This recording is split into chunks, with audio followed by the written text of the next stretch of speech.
All right, picture this. You've been riding a bicycle for about 3 to 4 years now. You've been doing about 10,000 to 12,000 miles a year.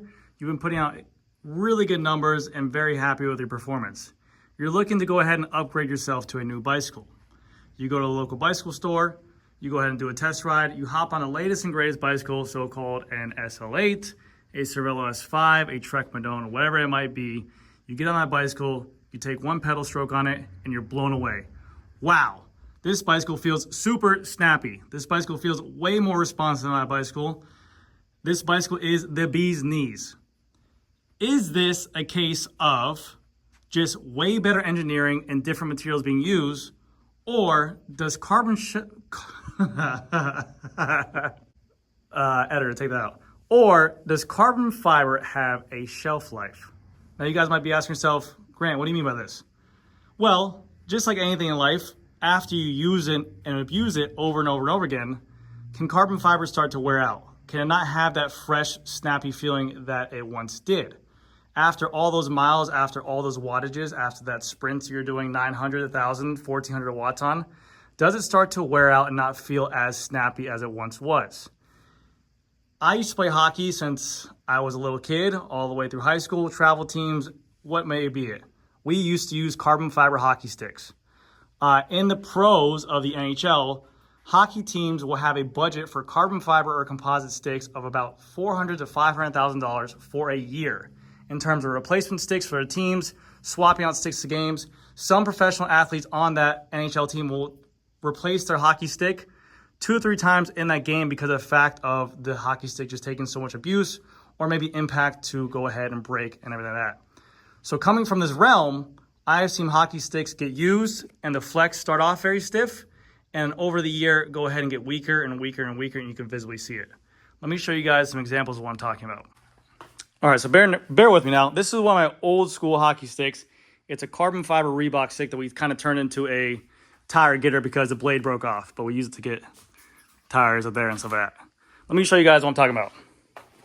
All right, so in hockey, the carbon fiber sticks will have different stiffness or different strengths in terms of what they have for carbon fiber. You can see right here, it says a stiff flex, 100.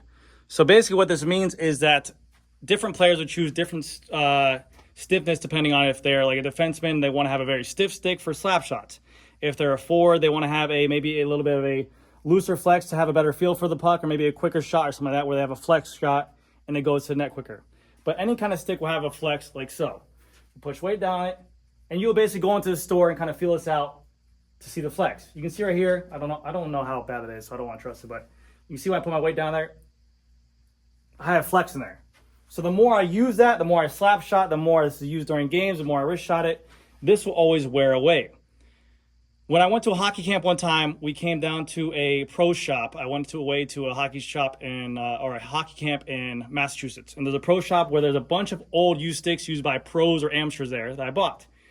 The stick that I bought was so used, it was a medium grade stiffness, but when I got it to my locker room, it was like $45 inside this bin. And they're like, yeah, you can use it. When I would take it just like this, the stick would be so used that it would wobble back and forth. Literally, you could see the stick bending there. So I thought to myself, does this kind of have the same properties as a road bicycle? Let me show you what I'm talking about. Now, the reason why I'm going about this, and this is probably a question for all the engineers out there, like the Hambinis, the Peak Torques, all the carbon fiber guys out there, is because I want to know, when everyone's doing all these cut open videos and they're like, oh, look at all these voids inside this carbon fiber, or look at all around here. Over time when riding, and these riders are putting out massive amounts of watts. Now, let's just assume that everything is done perfectly and there's never been a bad bearing, there's never been a bad BB shell to go ahead and speed up this process. Everything's how it should be and well maintained. But over time, just sprinting and going back and forth, lateral strength and power going back and forth. Watch the bicycle here and here. We push down power on the bicycle, okay? See how that bottom bracket flex back and forth? Over time, is this causing voids and stress marks in this area? Does this make the frame weaker over time? Does it not feel like the bicycle that once was? And that's what I'm trying to get at. After riding the bicycle for a long period of time, do these bicycles not feel the same? And that's what's really driving us to upgrade these when we try out our friend's bike that just bought a new one, or when we go to a local store. Every single bicycle does this. Some bikes do it more than others, but this is the case for every brand out there. You push on the bicycle from the side, you're going to see the frame sway back and forth. This is what they're meant to do. They're meant to have this kind of movement back and forth. But I'm really curious to know, us sprinting, us riding these things over and over and over again, putting massive amounts of watts to them for long periods of time, are they getting damage down there and creating void marks to it? And is that the reason why we have these kind of upgrades to these bicycles over time? I would really like to know this.